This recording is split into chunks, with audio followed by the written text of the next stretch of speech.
伟哥啊又整活了，这回啊他可能让你长寿。大家好，欢迎回到宋氏新语。没错啊，就是那个让无数男士重振雄风的蓝色小药丸。那说起来啊，伟哥这个药还真是一个宝藏啊。它最初呢是被开发来用来治疗心脏病，结果呢阴错阳差的发现了它的这个特殊功效，一下就成了男性朋友的救星啊。现在呢科学家呀又给它找到了新用途。没准啊，它还能让我们活得更长啊。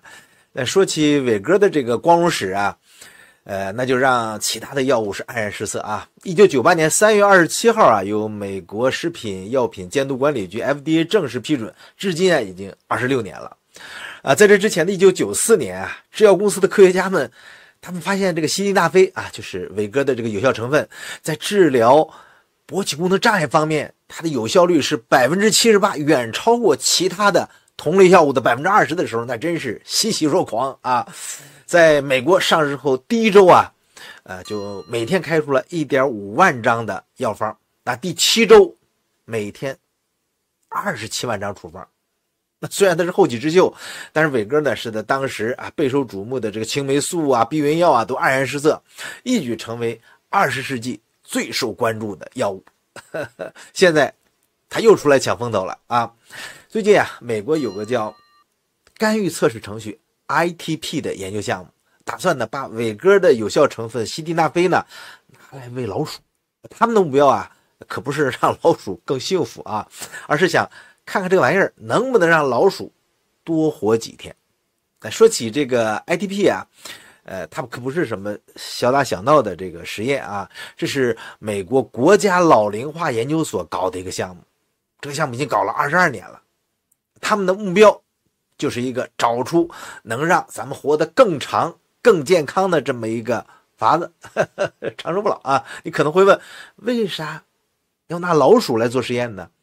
这里边是有门道的啊。老鼠啊和人类虽然长得不像，但在生物学上还有不少的这个相似之处，而且老鼠寿命短，这个做实验周期快，也便宜，是吧？所以呢，科学家们常常拿老鼠呢试水，看看效果如何。所以 ITP 这个项目那可不是随随便便喂老鼠那么简单啊，他们搞的呢可能非常专业的。每次实验啊，他们都会同时在3个不同的实验室进行，用的是同一批老鼠，吃的是一模一样的东西，连住的地方都是一个样。那为啥这么较真呢？就是为了确保可靠，不会有人说东说西。而且啊，他们用的老鼠呢也不是普通的实验室小白鼠，这些老鼠啊是经过特殊培育的，基因呢更加多样化，更接近我们人类的情况。这样一来呢，这个实验结果呢也就更有参考价值。说起来啊，ITP 这些年呢是也没闲着啊，他们已经测试了60多种不同的东西啊，从药物到食品，从激素到保健品，啥都试过。有些结果呢还真让人吃惊。比如说有个叫雷帕霉素的药，原来这个是用来防止器官移植的时候这个排斥反应的，结果倒好，居然能让老鼠呢多活不少日子。不过呢，你不要以为随随便便吃点保健品就能长生不老了啊。ITP 的实验啊，还真揭穿了不少这个神药的真面目啊。比如像市面上热卖的一些补充剂，什么 L 亮氨酸啦、Me2Q 啦、鱼油啦，还有姜黄素，是吧？那在 ITP 的这个严格测试下呢，都没显示出有啥延寿效果。这样就让不少的这个保健品公司尴尬了啊。那说到这儿呢，可能有人会问，既然找到了能让老鼠长寿的东西，那是不是马上就能用到人身上呢？这个事儿啊，那要是这么简单就好了啊。这个实验室的发现到真正能用的药，这个中间还有10万8千里呢啊。那最大的障碍是啥呢？就是美国食品药品监督管理局 FDA 啊，它不承认衰老是一种疾病。这就意味着什么呢？意味着你没办法直接开发一个抗衰老的药物，因为 FDA 不会批准嘛，所以你得找别的理由，比如说预防某种特定的老年病。但是呢，也不是完全没有希望啊。有个叫Neurobarzilai 的科学家正在筹备一个叫 TAMI 的研究啊，打算呢用2价双胍这个就是糖尿病药物来延缓衰老。那这项研究呢，已经获得了 FDA 的首肯啊，虽然现在还是在抽签阶段。那说到这儿呢，可能就有人会问，为啥科学家们总是这么执着于抗衰老研究呢？不就是想活得更长吗？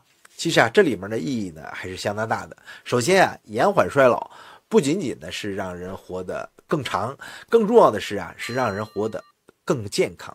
你想想看，如果能多活20年，但是这20年都卧床不起，那有什么意思啊？对吧？科学家的目标呢，就是让我们在晚年也能保持健康，有质量的、有尊严的生活啊。其次呢，我们说从经济角度来讲，如果能够有效的延缓衰老，那就将极大的减轻社会的医疗负担。你想啊，很多慢性病啊都是随着这个年龄增长是出现的。如果能推迟这些疾病的发生，那不就等于节省了大量的这种医疗费用吗？另外啊，从科学角度来说呢，研究这个衰老过程呢，能帮助我们更好的理解我们人体的这个运作机制。这不仅说对抗衰老有帮助，对于其他医学领域的发展啊，也是有意义的。那当然，这个抗衰老研究也面临不少的这种挑战和争议。有人就担心，如果人类真的能大幅延长寿命，会不会带来人口过剩啊、资源紧张啊这些问题？还有人质疑呢，是不是只有富人才能享受到这些高科技成果？这些都是说实话我们面临的需要认真思考的问题。那不过话说回来啊，科学研究它本身是中性的，关键在于我们如何利用这些成果，如何确保他们能公平地造福全人类。这就需要科学家、政策制定者、伦理学家从各方面的共同努力。那说了这么多呢，我们再回到伟哥这个话题上啊。这次 ITP 要测试的伟哥，其实呢也反映了一个重要趋势，就是药物的重新定位。也就是说，对于已经证明安全的药物，科学家们在寻找它的新用途。这种做法有很多好处，一是呢，这些药物啊，它的安全性已经得到了验证；二是呢，可以节省大量的研究时间和成本。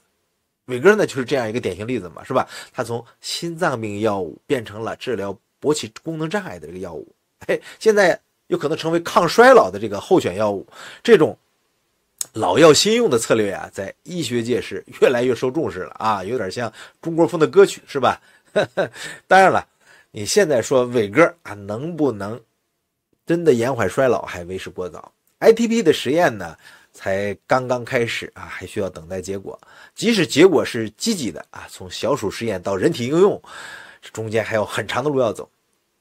那伟哥它是如何起作用才能长寿呢？是吧？我们就聊聊它抗衰老啊，它起作用的这个潜在的机理，是吧？要不然我们这频道就没意义了，光报个消息。第一个，我觉得就是改善血液循环。那伟哥最初的作用呢是心血管药物开发的，它的作用机制呢就是抑制5型磷酸二酯酶，就 PDE5， 从而增加呢一氧化氮的水平。我们讲这个黎巴嫩的那个打蛋机的时候，我们讲过 PETN， 是吧？这个东西呢，即时炸药也是一种心脏病药物，那它起作用的机理大家还记得吗？我讲过，也是一氧化氮。所以呢，它不仅能够改善这个局部的血液流动，还能促进全身的血液循环。良好的血液循环呢，对于维持各个器官的这种健康工作是至关重要的。这个有可能啊延缓衰老过程，血液循环好嘛，对吧？第二个呢就是抗氧化作用，这个我们讲过很多次了。一些研究表明啊，西地那非啊，就是伟哥的有效成分，它具有抗氧化特性。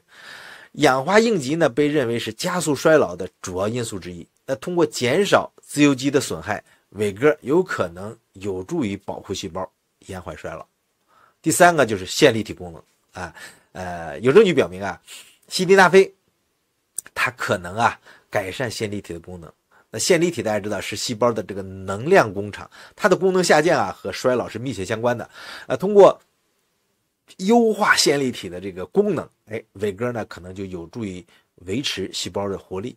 再一个就是神经保护，有一些研究表明呢，西地那非啊可能具有神经保护的作用，这可能有助于预防啊或者延缓年龄相关的这些神经退行性疾病，比如说阿尔兹海默症。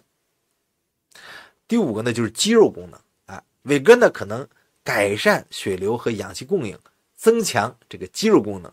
那肌肉的力量呢，保持它对于健康啊、老龄化是非常重要的啊。你总不能说有劲儿比没劲儿，是吧？所以呢，另外一个就是心血管健康啊。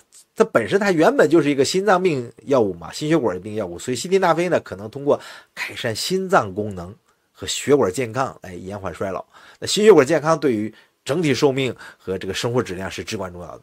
再一个呢，就是细胞的再生有一些初步研究表明呢，西地那非可能促进某些类型的这个癌细胞的活性这可能就有助于修复和再生。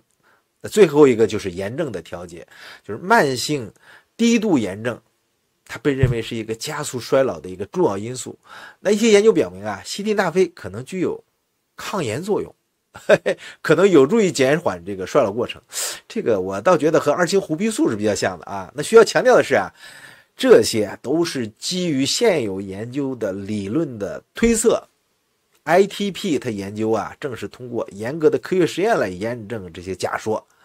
即便在小鼠它的实验中取得了积极的成果，还需要经过长期的人体临床实验才能够确定用在人类衰老过程中的实际效果和安全性。总之吧，这个伟哥从治疗勃起功能障碍到可能的这个抗衰老作用，就体现了这种科学研究它这种无限的可能性。你想不到是吧？这就提醒我们的创新往往来自于你意想不到的地方。保持这种开放和好奇的心态，对科学研究是至关重要的。当然，不过这个结果如何这种尝试本身呢还是很有意义的就体现了科学家在抗衰老研究中的这种创新思维和不懈的努力。谁呢想不到，就是万一未来有一天是吧，伟哥呢真的就成了抗衰老的这个神药。你别着急吃所以抗衰老研究不是过去追求长生不老而是一个充满希望而且充满挑战的这么一个领域。它涉及到生物学、医学、伦理学多个学科，也关系到我们每个人的切身利益。虽然我们距离真正的衰老，就是抗衰老、战胜衰老还有很长的路要走，但是科学家们他们一直在努力一步一步的推动我们向这个目标靠近。